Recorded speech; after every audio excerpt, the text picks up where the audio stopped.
Halo semuanya, nama saya Humberto Giani, dan pada kesempatan kali ini saya akan membahas mengenai materi PSAK 1. Seperti yang kita tahu bahwa materi PSAK 1 ini berisi tentang penyajian laporan keuangan.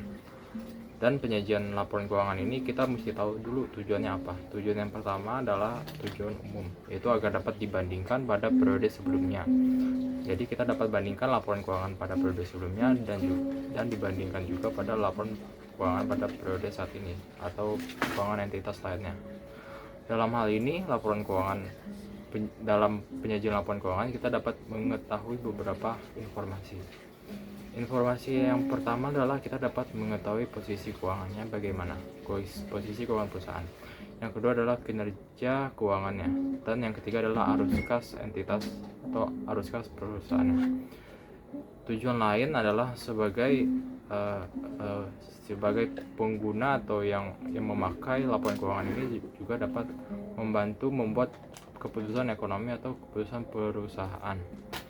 Jadi laporan keuangan ini juga dapat memberikan pertanggungjawaban bagi manajemen atas penggunaan sumber daya yang dipercayakan kepada mereka. Oleh karena itu, kita harus mempelajari laporan keuangan ini. Untuk ruang lingkupnya sendiri, kita dapat mengetahui bahwa penyajian laporan keuangan ini yang berbentuk yang kita tahu sebagai PSAK ini adalah mengacu pada SAK atau standar akuntansi keuangan. Lain hal dengan yang kita tahu adalah penyusunan dan juga penyajian laporan keuangan syariah. Maka itu lebih mengacu kepada entitas syariah atau yang kita kenal sebagai laporan syariah gitu. Selanjutnya adalah komponen laporan keuangan. Untuk laporan keuangan secara lengkap sendiri terdiri dari 6 bagian. 6 bagian itu adalah yang pertama, laporan posisi keuangan. Untuk laporan posisi keuangan sendiri kita dapat mengetahuinya pada neraca di akhir periode. Yang kedua adalah laporan laba rugi komprehensif. Untuk laporan laba rugi komprehensif kita dapat mengetahui labanya dan kita dapat ruginya itu sama aja kayak posisi keuangan. Yang ketiga adalah laporan perubahan ekuitas. Di sini dia dilaporkan selama periode itu juga, dan yang keempat adalah laporan arus kas selama periode itu juga. Yang kelima adalah catatan atas laporan keuangan. Yang keenam adalah posisi laporan keuangan pada awal periode komparatif. Nah, pada laporan ini disajikan karena adanya suatu entitas yang menerapkan suatu kebijakan akuntansi secara retrospektif atau juga yang bisa kita ketahui sebagai yaitu membuat penyajian laporan kembali atas pos-pos laporan keuangan. Selanjutnya kita akan membahas mengenai apa saja yang harus kita perhatikan dalam laporan keuangan. Yang pertama, kita harus memperhatikan bagaimana judul laporan keuangan itu sendiri. Jadi maksudnya kita harus mengetahui nama perusahaannya itu apa. Kita juga dapat mengetahui jenis apakah laporan yang akan kita sampaikan, misalkan laporan posisi keuangan, atau misalkan lagi laporan arus kas, atau misalkan lagi ada laporan laba rugi komprehensif. Selanjutnya kita juga dapat mencantumkan tanggal akhir periode tersebut, misalnya adalah for the year ended 31 Desember 2021. Nah, itu adalah kita mengetahui judul laporan keuangan tersebut, memperhatikan. Yang kedua adalah kita menyajikan semua laporan keuangan itu secara lengkap. Maksudnya adalah bagian-bagiannya, misalnya adalah aset, liabilitas dan juga ekuitas harusnya disampaikan secara lengkap dan diutamakan. Jadi apabila ada salah satunya, misalkan aset itu kurang satu atau misalkan liabilitas kurang satu, yang pastinya akan membuat tidak balance dan akhirnya data tersebut tidak valid. Selanjutnya juga kita harus memperhatikan bahwa dalam penyusunan tersebut haruslah disesuaikan dengan data yang valid, jadi tidak mengada-ngada. Jadi manajemen bertanggung jawab secara penuh mengenai penyusunan dan penyajian laporan keuangan, yaitu datanya real gitu ya. Selanjutnya yang kita bahas mengenai adalah karakteristik umum dalam penyajian laporan keuangan. Dalam penyajian laporan keuangan kita mengetahui beberapa komponen dalam karakteristik umumnya. Yang pertama itu dalam penyusunan dan juga penyajian laporan keuangan haruslah disajikan dan juga disusun sesuai dengan kepatuhan terhadap SAK atau Satuan Akuntansi Standar Akuntansi Keuangan gitu ya.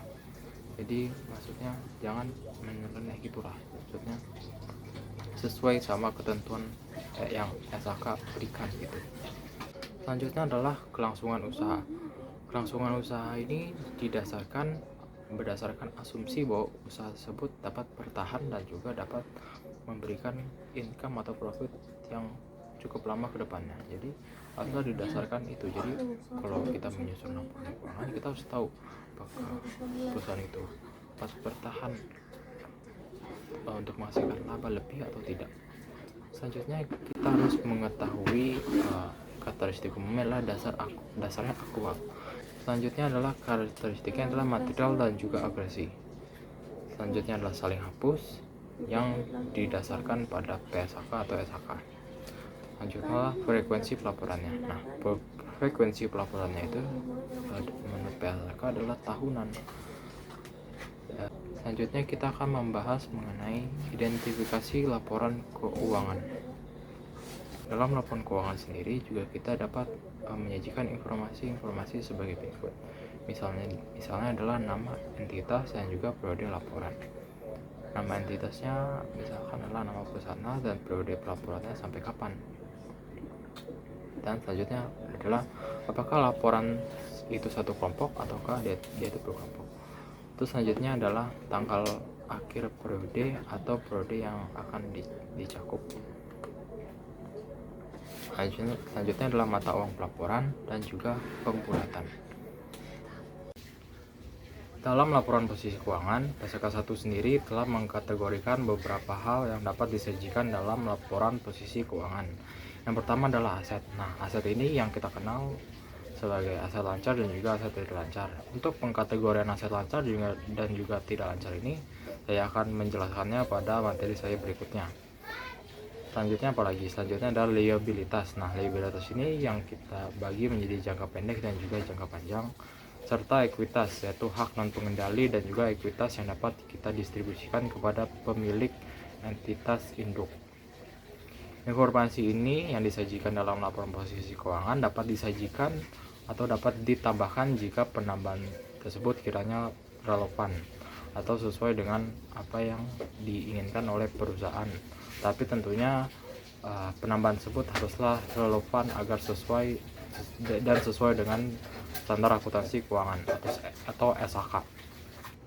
Nah, dalam laporan posisi keuangan, pos-pos penyajian aset lancar, aset tidak lancar, liabilitas jangka pendek dan liabilitas jangka panjang disajikan dan juga diklasifikasikan sebagai yang terpisah. Jadi nggak digabung antara aset lancar, aset tidak lancar, tetapi dikecualikan ya, atau yang kita sebut juga bisa digabung apabila penyajian tersebut berdasarkan likuiditas, yaitu yang memberikan informasi yang lebih relevan dan juga dapat diandalkan untuk digunakan dalam urutan likuiditas. Untuk lebih memahami apa itu aset lancar dan bagaimana pengklasifikasian aset lancar itu sendiri, di sini PSAK 1 telah mengkategorikannya menjadi beberapa klasifikasi. Yang pertama, jika aset tersebut dimaksudkan untuk dijual dan juga digunakan atau dimanfaatkan oleh perusahaan itu sendiri dalam siklus operasi normal. Nah, siklus operasi normal maksudnya adalah siklus yang terdiri selama 12 bulan gitu ya. Jadi sampai dengan dia jatuh tempo. Klasifikasi yang kedua adalah aset tersebut ditujukan untuk tujuan perdagangan. Jadi misalnya kita kan kenal aset lancar itu seperti kas dan juga piutang dan juga prepaid insurance, prepaid trend dan lain sebagainya ya. Jadi apabila dia tujuannya untuk diperdagangkan, maka aset tersebut misalnya kita membeli sesuatu barang itu ya, equipment, maka kita berjurnalnya equipment pada cash. Nah, cash inilah yang kita perjualbelikan. Jadi kita beli, kita jual. Kalau kita jual berarti kita menerima uang dari customer kita yang melakukan kredit, yaitu piutang pada penjualan. Nah, jadi apabila tujuannya untuk diperdagangkan, maka aset tersebut dapat kita kategorikan sebagai aset lancar. Dan juga apabila aset tersebut direalisasikan atau digunakan dalam jangka waktu 12 bulan setelah pelaporan. Jadi apabila aset itu tersebut kita gunakan dalam periode 12 bulan, maka aset tersebut juga dapat kita kategorikan sebagai klasifikasi aset lancar.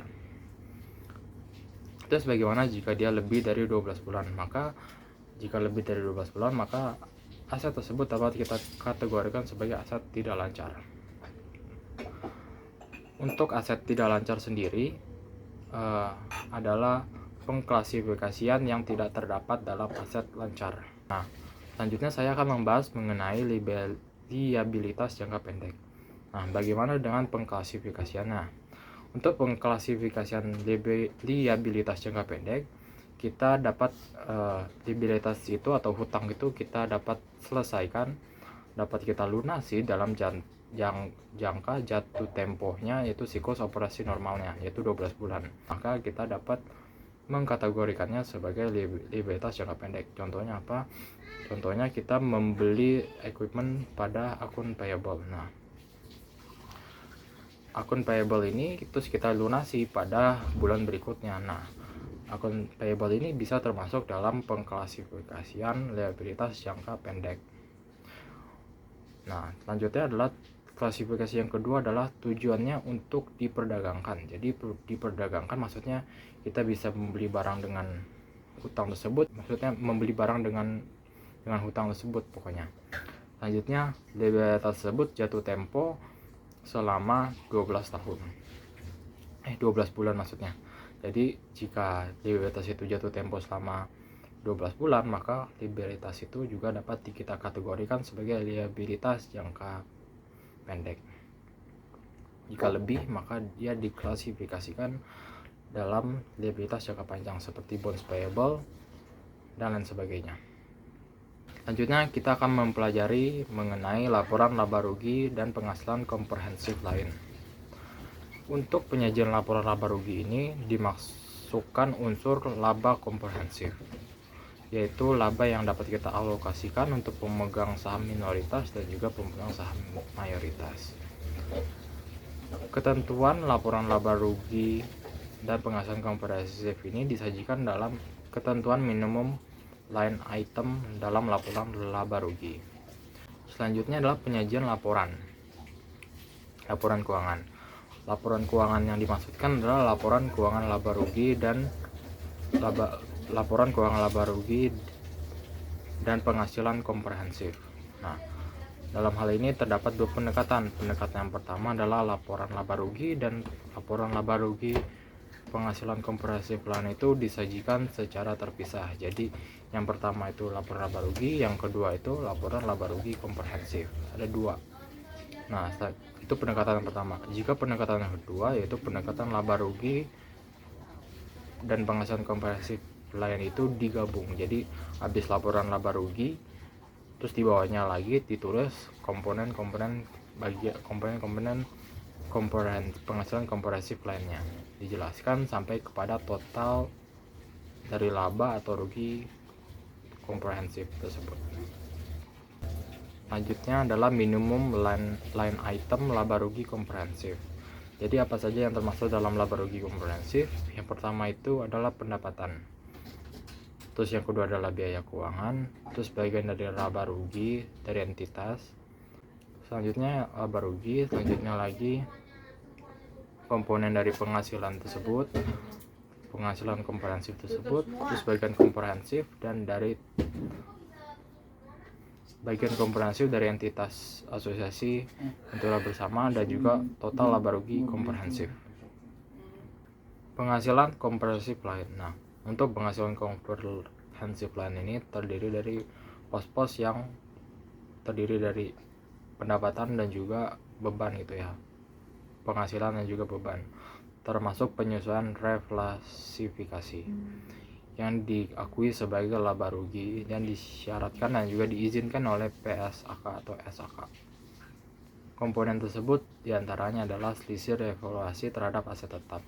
Jadi apabila terjadi revaluasi, maka kita menyesuaikannya lagi apakah dia sesuai dengan nilai wajarnya.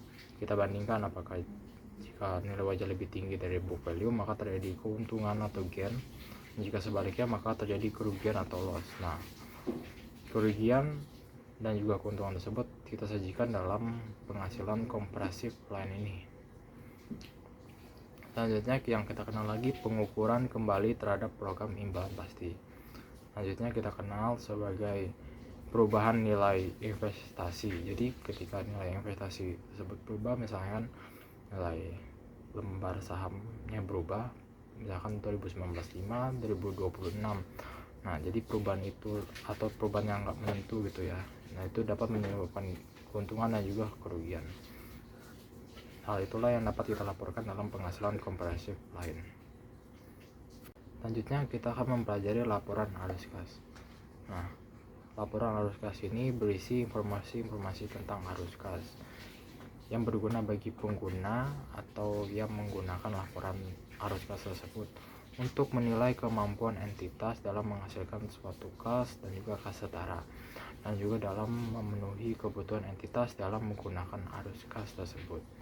Jadi menjadi dasar pedoman bagi entitas tersebut untuk menilai apakah menghasilkan kas segini sudah baik atau belum.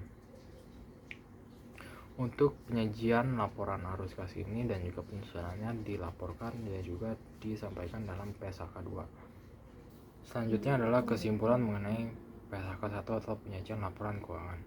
Nah, tentunya dengan perkembangan zaman dengan perbedaan tahun juga, maka penyajian atas laporan posisi keuangan ini juga pasti akan berbeda. Namun perlu diketahui bahwa dalam penyajian laporan keuangan ini haruslah didasarkan pada hal-hal yang mudah dipahami oleh berbagai penggunanya. Berikut ini adalah hal yang pastinya nggak mungkin berubah dari tahun ke tahun terhadap penyajian atas laporan posisi keuangan dan laporan terhadap misalkan laporan laba rugi, laporan terhadap laporan laba rugi dan penghasilan lain, dan laporan arus kas dan sebagainya. Yang pertama, laporan tersebut haruslah mudah dipahami. Jadi ketika kita membuat laporan atas laporan keuangan, maka laporan tersebut haruslah mudah dipahami oleh pemakainya. Misalnya pemakainya adalah pihak internal yaitu manajer dan juga pihak eksternal seperti pemerintah, kreditor, dan juga investor kita. Selanjutnya adalah relevansi. Jadi laporan keuangan itu haruslah mampu dijadikan sebagai dasar untuk membuat suatu keputusan. Jadi apabila laporan tersebut tidak bisa dijadikan dasar dalam membuat keputusan, maka laporan tersebut adalah tidak relevan karena tidak dapat dijadikan sebagai dasar pengambilan keputusan. Selanjutnya adalah reliabilitas. Jadi informasi tersebut harusnya reliable atau bisa diandalkan. Jadi terhindar dari sesuatu yang menyesatkan, kesalahan material, dan juga haruslah penyajian laporan atas laporan tersebut bisa diandalkan oleh pemakainya. Yang keempat adalah dapat dibandingkan. Jadi laporan tersebut tentunya bisa kita bandingkan terhadap laporan keuangan sebelumnya, terhadap laporan keuangan antar perusahaan, sehingga kita dapat mengevaluasi posisi keuangan kita bagaimana, kinerjanya bagaimana, dan perubahan atas posisi keuangan secara relatif. Sekian, terima kasih.